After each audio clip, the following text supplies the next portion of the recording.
చక్కనమ్మ పైడి బొమ్మ తేనె నవ్వుల జాబిలమ్మ లేని సాకులు చెప్పకమ్మ పట్టువోణి కట్టవమ్మ నాన్నయదపై నిన్నటిదాకా అల్లరి ఆటలు ఆడినా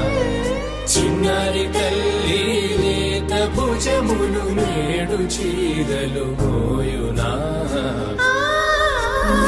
చెల్లో తురిమెను మంచి సంపంగులు మెల్లో మిలమిల మెరిసే హారములు